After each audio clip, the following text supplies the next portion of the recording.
Di mana-mana saya lihat warga Nahdlatul Ulama semangat memperingati hari lahir Nahdlatul Ulama. Nahdlatul Ulama itu pahamnya Ahlus Sunnah wal Jamaah. Cuma sekarang sudah mulai ramai, kita dituduh bukan Ahlus Sunnah, tapi dituduh Ahlul Bid'ah wal Jamaah. Karena demen tahlilan, senang sholawatan, zikir bersama, mau malam nisfu Sya'ban, mau Isra Mi'raj, mau ziarah kubur, mau tawassulan, mau manakiban. Ini dituduh bukan Ahlus Sunnah wal Jamaah, tapi dituduh Ahlul Bid'ah wal Jamaah. Bahaya. Dan itu saudara-saudara sekalian, saya punya kesempatan sangat singkat di tempat ini, tapi akan saya manfaatkan sebaik-baiknya. Akan saya dudukkan permasalahan apa itu Ahlus Sunnah wal Jamaah. Nahdlatul Ulama bukan didirikan oleh sembarang orang, tapi didirikan oleh para ulama, para aulia. Yang disebut memang paling utamanya adalah Hadratus Syekh Kiai Hasyim Asy'ari, kakek daripada Gus Dur. Tapi ternyata Kiai Hasyim Asy'ari itu mempunyai guru, dan gurunya banyak, tadi disebutkan sebagiannya.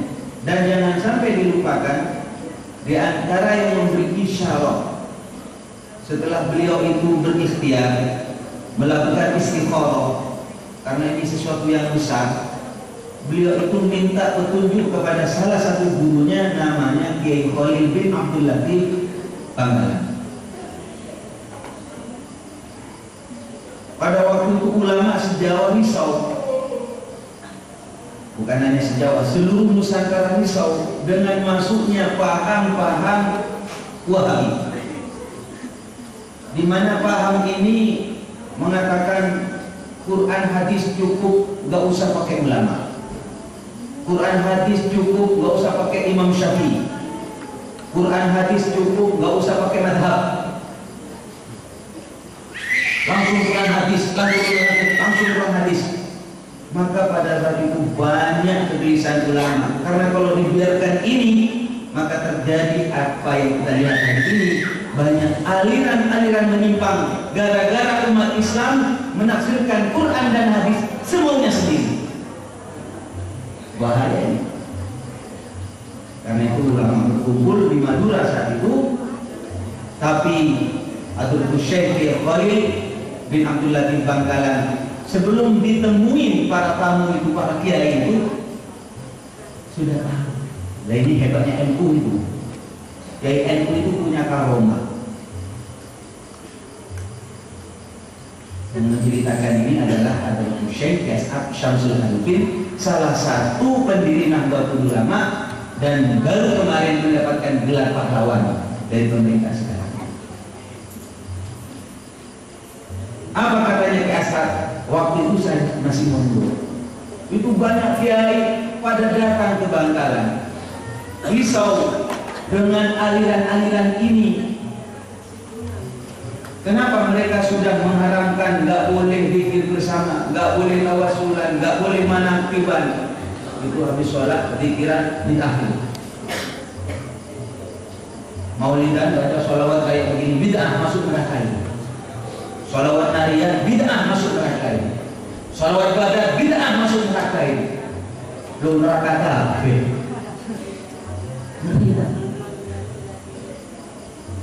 Akhirnya para ulama berkumpul.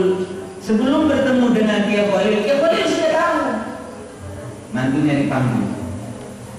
Salah satu mantunya, tolong sampaikan kepada para kiai itu. Yuriduna an yutfi'u nurallah bi afwahihim. Mereka orang-orang yang tidak paham agama itu ingin memadamkan cahaya Allah, ingin memadamkan agama Islam. Wallahu mutimmu nurihi.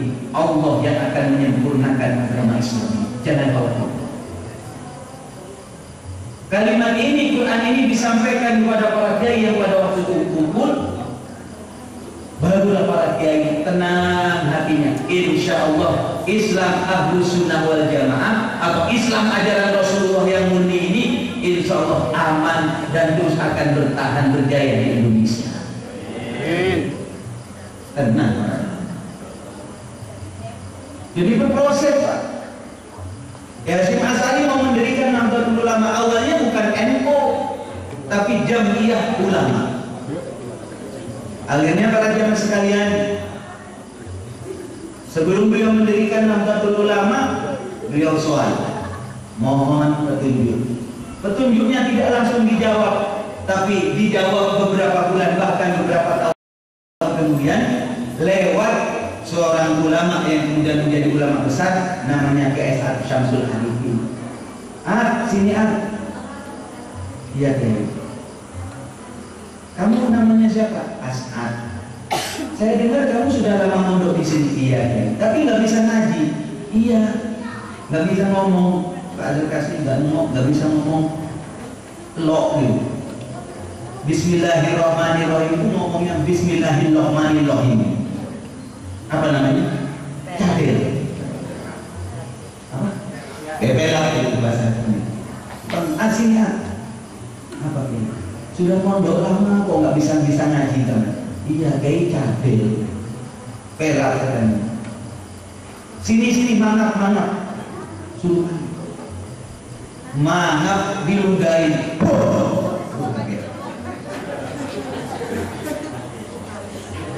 Yang cerita di Asad Syamsul Arifin cuma pakai bahasa Madura. Saya melihat karomahnya Kiai Khalil langsung.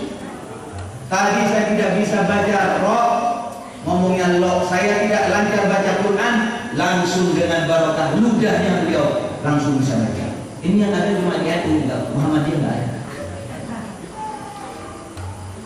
Ya nggak percaya nggak apa, nggak bukan. Ini cuma cerita percaya alhamdulillah, nggak percaya nggak apa. Ini di kalangan kita. Dan sebenarnya kalau nanti bahasa Madura, tulis saja di YouTube bagaimana kisah langsung daripada salah satu pendiri Nahdlatul Ulama namanya Hasan Syamsul Arifin. Ini saudara-saudara dipanggil ini ada apa? Tolong bawakan tongkat ini, sampaikan kepada namanya Hasyim Asy'ari, santri saya di Jombang. Dibawa sana. Dulu Ashab Syamsul dibawa. Gaya Ashab itu bilang, saya ini masih muda bawa tongkat, di perjalanan banyak yang makan dulu anak ini edan masih muda pakai tongkat. Tapi apa katanya kasar, dan ngomong apa? Oh dari sampean nis. Dia berangkat ke mana? Ke Jombang. Sambil mengatakan ucapan-ucapan yang dikesankan yang bacaan Quran dari Hadratus Syekh Kiai Khalil menyampaikan begini. Wa ma tilka biyaminika ya Musa. Oh la ya Asad dan seterusnya. Jadi di dalam Quran ada wa ma tilka biyaminika ya Musa, ini coba dibacakan wirid. Jadikan wirid sepanjang jalan, kamu jangan bengong aja. Sepanjang jalan kamu baca Quran ini. Wa ma tilka biyaminika ya Musa. Qala ya Asad atau kau dan seterusnya. Dibaca pemahaman beliau itu, sampai di Jombang, baru ketemu dengan Hadratus Syekh Hasyim Asy'ari. Siapa ini? Assalamualaikum. Salam. Siapa? Saya Asy'ari. Dari mana? Disuruh sama Kiai Khalil bin Abdul Latif. Bangkalan guru saya. Ada. Jadi saya menyampaikan tongkat amanah daripada Kiai. Apa jawaban Hadratus Syekh Hasyim Asy'ari? Jadi saya mendirikan Jamiyah Ulama. Jadi. Pada waktu itu beliau tidak mendeklarasikan Nahdlatul Ulama karena menunggu insyaallah ulama besar waliyun min auliyaillah, di antaranya adalah Hadratus Syekh Hasyim Asy'ari. Nah, Kiai Khalil Abdul. Lalu kemudian masih menunggu lagi. Kemudian ada kiriman kisah yang kedua yang dipakai kalung yang namanya tasbih itu, tongkat dan tasbih. Katanya ke As'ad, Waktu itu beliau pernah ada, mohon maaf bahasa kasarnya, bersinggungan dengan Gus Dur. Sejak dulu NU suka nggak suka itu biasa Pak. Berseberangan pemilik satu dengan yang lain itu biasa. Ya saat itu tidak sependapat dengan Gus Dur soal kepemimpinan beliau, karena beliau itu zigzag Gus Dur waktu itu. Beliau mengatakan, udah saya tidak mau ikut kepemimpinan Gus Dur, tapi saya tetap NU. Bahasa saya mufarokoh, saya tetap sholat tapi tidak berjamaah pimpinan Gus Dur saat itu. Tapi beliau ngomong begini, jangan macam-macam kepada NU, hancur sendiri.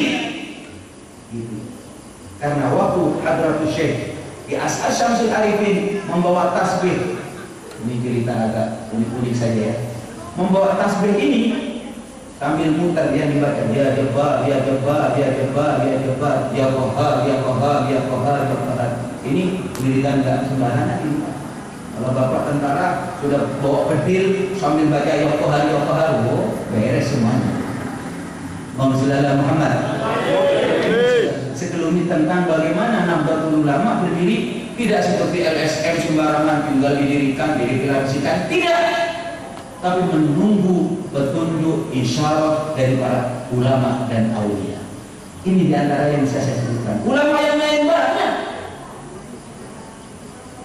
Di antara yang bisa saya sebut, salah satu guru besar di pondok pesantren kami, di pondok pesantren Sidogri, namanya Kiai Nawawi. Dari para pendirinya sudah tertulis, sudah resmi. Ini saudara-saudara. Karena itu katanya beliau, saya tolong walaupun bukan pengurus NU, jangan sampai macam-macam kepada NU. Saya kemarin di Nias, minoritas umat Islam. Kalau nggak keliru 1 minggu yang lalu bercerita, alhamdulillah, untung katanya pengurus besar Nahdlatul Ulama bersikap seperti itu. Memang suka nggak suka, biasa ya. Ada kandidat dari 1, 2, 3 masuk ke PBNU, diterima semua. Mungkin ada yang protes, kok ini diterima, ini kan Muslim kok masuk ke PBNU. Biasa pro dan kontra. Tapi ternyata dengan sikap yang imbang ini, umat Islam yang minoritas di sana diselamatkan. Alhamdulillah, untung. Ya mungkin di tataran lokal, bagaimana sih NU kok begitu? Padahal itu demi menyelamatkan kaum muslimin, umat Islam yang minoritas di berbagai daerah ini. Alhamdulillah, tidak paham. Yang itu buktinya, ya sakit jadinya. Dikatain apalah, dapat duit berapalah. Jadi kembali kepada apa yang saya sampaikan, Nahdlatul Ulama itu bukan organisasi sembarangan. Kalau Bapak melihat di dalam anggaran dasar dan anggaran rumah tangga itu adalah Nahdlatul Ulama adalah perkumpulan jam'iyah diniyah Islamiyah ijtimaiyah atau organisasi sosial agama Islam, bukan partai politik, untuk menciptakan kemaslahatan, kemajuan bangsa dan ketinggian harkat dan martabat manusia. Tujuan Nahdlatul Ulama adalah berlakunya ajaran Islam yang berpaham Ahlus Sunnah wal Jamaah. Terus bertanya, apa Ahlus Sunnah wal Jamaah itu? Ahlus Sunnah wal Jamaah berpaham kepada 4 pilar: Al-Quran, hadis, ijma, dan karena Bapak perlu diketahui ada orang yang Islam dasar agamanya Pak Quran tok ada, nggak mau hadis. Ada Quran dan hadis tok, nggak mau ijma, nggak mau qiyas. Tapi kalau Nahdlatul Ulama, ciri khasnya pahamnya Ahlus Sunnah wal Jamaah dalam masalah paham keagamaan itu berdasarkan Quran, berdasarkan hadis, berdasarkan ijma, berdasarkan qiyas. Saya nggak perlu jelaskan panjang lebar karena pengajian singkat. Intinya gambarnya seperti itu. Ini yang membedakan. Ada kelompok lain nggak mau ahlu sunnah tok, wal jamaahnya nggak ada. Inilah paradigma sekalian. Dalam memahami Al-Quran dan hadis, bedanya orang NU itu Quran dan hadis sama, tapi melalui jalur ulama. Itu. Ada sekarang Quran hadis ngapain ikut Imam Syafi'i, langsung kepada hadis Bukhari Muslim, hadis yang paling sahih. Lebih hebat mana antara Nabi Muhammad dengan Imam Syafi'i? Apa jawabannya? Saya tanya, lebih hebat mana Nabi Muhammad dengan Imam Syafi'i? Jawabannya kan sederhana, lebih hebat Nabi Muhammad. Lu ngapain ikut Imam Syafi'i? Langsung saja Bukhari dan Muslim, hadis yang paling sahih. Padahal saya bilang Imam Bukhari itu madhab fikihnya itu Syafi'i, Pak. Tentang potensi gua usah kepada madhab lo. Imam Bukhari ikut madhab Syafi'i dalam fikih. Karena itu memahami ini, mari kita duduk bersama-sama. Hati-hati di Nahdlatul Ulama itu, karena 3 hal yang selalu menjadi rukun agama itu diperhatikan. Ajaran Rasulullah sampai kepada hati kita, sampai kepada jiwa kita, sampai kepada keluarga kita, sekiranya murni benar-benar dari Rasulullah, maka harus lewat ulama. Siapa dalam 3 hal ini? Masalah iman, masalah Islam, masalah rukun iman ada berapa? Rukun Islam ada berapa? 5. Ihsan 1, intinya an ta'budallaha ka'annaka tarah fa in lam takun tarah fa innahu yarak. Menyembah kepada Allah seakan-akan kau melihat kepada Allah. Apabila kau tidak mampu, maka sadarlah kau sedang dilihat oleh Allah. Itu ihsan yang kemudian diartikan dengan akhlak, diartikan dengan ilmu tasawuf. 3 sektor ini, iman dan Islam, ajaran Rasulullah. Tapi hati-hati jangan sampai kita menangkapnya tidak melalui ajaran para ulama. Maka yang disebut di Nahdlatul Ulama dalam masalah iman harus mengikuti madhab. Siapa yang diajarkan? Madhabnya Asy'ari dan Imam Maturidi. Siapa? Imam Asy'ari dan Imam. Karena katanya para ulama, idza utliqa ahlus sunnah wal jamaah, apabila diucapkan kalimat ahlus sunnah wal jamaah, fal muradu bil al-asy'ari wal maturidiyah, maka yang dimaksud adalah paham Asy'ari dan Maturidi dalam masalah akidah. Soal surban beda enggak apa-apa. Pakai belangkon boleh, benar enggak? Pakai soko hitam boleh, pakai surban boleh, pakai baju koko boleh, pakai model begini boleh, silakan. Pakai sarung, silakan. Tetapi dalam masalah akidah, memahami akidah, memahami iman melalui jalur ulama. Siapa yang dimaksud ulama itu jelas, yakni Imam Asy'ari dan Maturidi. Apa ajarannya Pak Kiai? Inti ajarannya adalah aqaidul khamsin, akidah 50. Apa akidah 50? Sifat wajib bagi Allah berapa? Sifat wajib bagi Allah berapa? Sifat mustahil bagi Allah ada berapa? 10. Sifat jaiz bagi Allah berapa?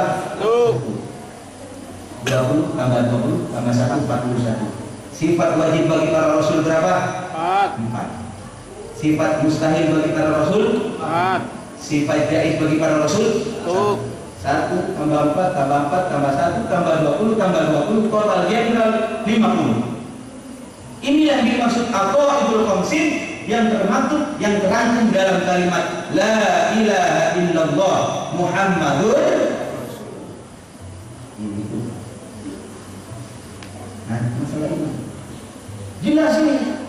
Nanti kalau umpama orang NU itu ternyata tasamu, moderat, orang NU itu toleran, orang NU itu kayaknya sejuk-sejuk, orang NU itu tidak suka mengkafirkan orang lain walaupun berbeda. Ini buah ajaran iman yang benar. Tadi Bapak bilang asal masjid ini silakan, yang penting Qurannya sama, benar nggak? Hadisnya sama. Jangan ajaran yang radikal yang dikit-dikit mengkafirkan orang. Karena ciri daripada Ahlus Sunnah wal Jamaah adalah kalau mengikut Ahlus Sunnah wal Jamaah itu tidak suka mengkafirkan orang. Berbeda boleh. Tahlilan tidak tahlilan, tak apa-apa kok, gak ada usah ribut, benar nggak? Kunut, ini ada, di sini kunut nggak? Kunut sebelah tidak kunut, jangan ribut. Katanya Kiai Muzadi sekarang sudah nggak pada ribut Pak Kiai, kenapa? Karena nggak pada sholat subuh katanya. Lalu ada Nabi Muhammad. Karena diajarkan nanti di Nahdlatul Ulama itu ada yang mukhtalaf, ada yang mujma' alaih. Ada namanya penyimpangan, ada perbedaan. Kalau penyimpangan kita tidak toleran. Tapi kalau masalah perbedaan, masalah khilafiyah boleh lah. Benar nggak? La yungkarul mukhtalaf, masalah khilafiyah nggak usah dipersengketakan, nggak usah ribut, nggak usah sibuk, nggak usah komen, diam. Masalah khilafiyah. Tapi wa inna ma yungkarul mujma' alaih, yang wajib kita ingkar kalau menyangkut sesuatu yang sudah disepakati oleh ulama, baru kita tegas. Misalnya tadi bilang Bapak, Nabi yang terakhir siapa kita? Nabi yang terakhir siapa? Nabi Muhammad. Kok ada orang ngomong Nabi yang terakhir bukan Nabi Muhammad tapi Mirza Ghulam Ahmad? Harus tegas dong. Benar nggak? Lalu ala Nabi Muhammad. Ini di dalam masalah akidah. Pokok ajarannya adalah sifat wajib 20 itu. Allah wujud ilam baqa mukhalafatu lil hawadisi hiyamuhu binafsihi wa daniyah kudrat iradat ilmu hayat sama basar kalam qadiran muridan aliman hayyan sami'an basiran. Ada berapa? Sifat 20. Apa maksudnya sifat 20 itu? Akidah 50 yang diajarkan di pondok-pondok pesantren dan yang diperjuangkan oleh Nahdlatul Ulama dalam rangka membentengi akidah kita terhadap Allah dari paham-paham yang tidak benar mengenai Allah Subhanahu.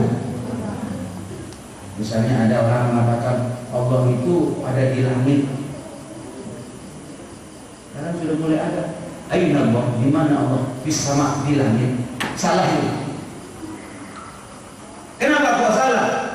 Bagaimana benar? Saya tanya, langit itu baru apa baru? Siapa yang menciptakan? Kalau kita mengatakan berdasarkan Quran, berdasarkan hadis, Allah itu ada di langit. Saya jawab, ketika langit tidak ada, Allah ngontrak di mana?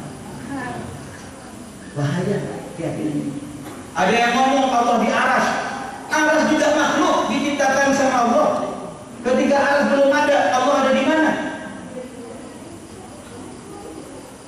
Karena itu kemudian ada rumusan wujud kita bapak dan seterusnya. Di dalam rangka apa? Allah itu muttasifun bi kulli kamal.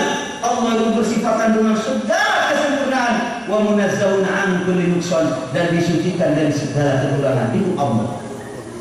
Karena itu sebenarnya bukan hanya sifat 20. Ada yang mengatakan, ya kok sifat 20? Asal manusia kan 99. Betul-betul.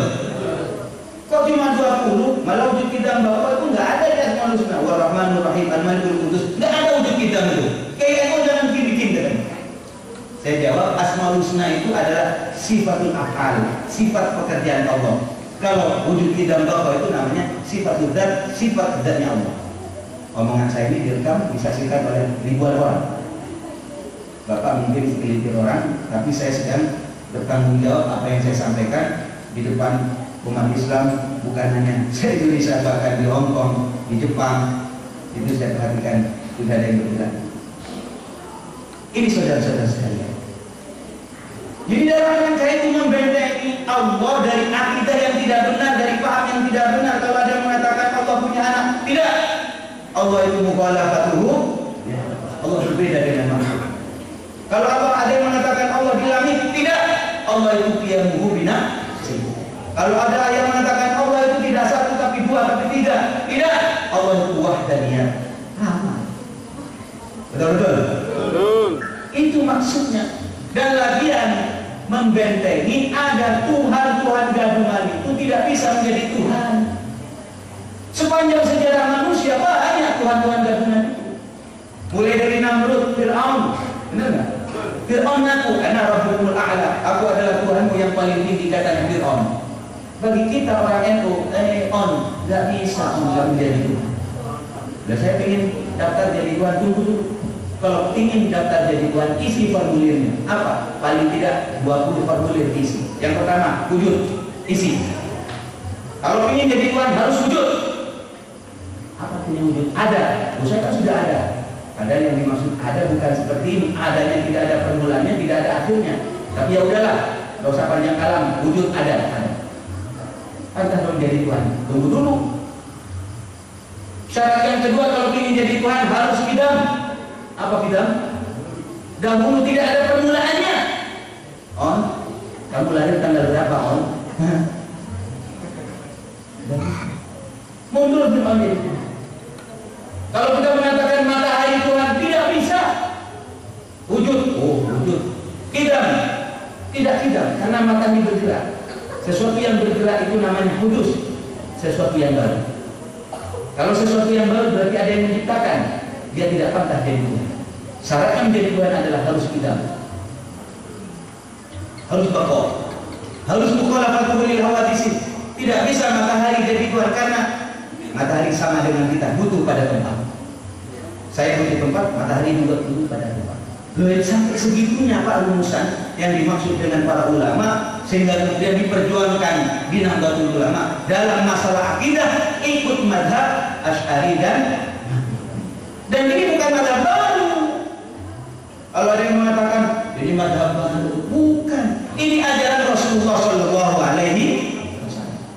Di sepanjang sejarah, di sepanjang kehidupan beliau berdebat konsep ini, wujud kita pokok dan seterusnya dengan para ulama, dengan orang yang menentang. Sampai detik ini saya mengatakan, ayo maju, ayo maju. Secara akal benar, secara nakal artinya Quran dan hadis juga benar. Inilah kehebatan para ulama di Nahdlatul Ulama, tidak sembarangan. Jadi rumusannya, kalau mazhab Ahlus Sunnah wal Jamaah dalam masalah akidah ikut Asy'ari dan Maturidi. Itu Pak Muhyiddin nggak paham nanti ngaji di kiai-kiai yang di sini. Selalu ala Nabi Muhammad. Bukan hanya akidah toh, Islam tidak hanya iman saja, ada Islam, betul. Ada iman, ada Islam. Islamnya ikut ajaran Rasulullah, iya, tapi tetap melalui paradigma ulama. Karena nggak mungkin kita kenal dengan Rasulullah tanpa ulama. Ikut sahabat katanya, ada yang ngomong, udah ikut sahabat. Gimana sih itu tahu sahabat? Maka wajib kita ikut ulama. Siapa yang dimaksud ulama di Nahdlatul Ulama? Bukan seperti saya cuma santrinya. Yang dimaksud ulama 4 ulama. Siapa? Imam Syafi'i, Imam Hambali, Imam Hanafi, Imam Maliki. Imam Samudra masuk. Imam Samudra sudah wafat menghadap Allah. Urusan masuk surga atau masuk kemana urusan Allah. Tapi katanya pemerintah dia itu dihukum. Kan begitu kan? Hukum syariatnya kan begitu, salah dia. Adapun di hadapan Allah saya nggak tahu. Itu sudah meninggal. Kalau saya ngomong lagi. Tapi intinya saya ingin sampaikan dalam masalah Islam, dalam masalah syariat ikut Rasulullah melalui siapa? Melalui para ulama. Sehingga ulama itu sambung kepada sahabat, sambung kepada Rasulullah, dia sambung kepada Allah Subhanahu. Saya punya silsilahnya, silsilah ilmu Nahdlatul Ulama. Nanti sampean tolong datang ke PBNU di lantai 6 ketemu saya. Nanti saya kasih silsilah ilmu Nahdlatul Ulama mulai dari NU-nya, sayanya umpamanya, terusnya nyambung. Kalau Kiai Said hafal, kalau saya nggak hafal. Cuma saya punya kitabnya di sini. Jadi jangan jauh ini. Apa ini? Laptop ini.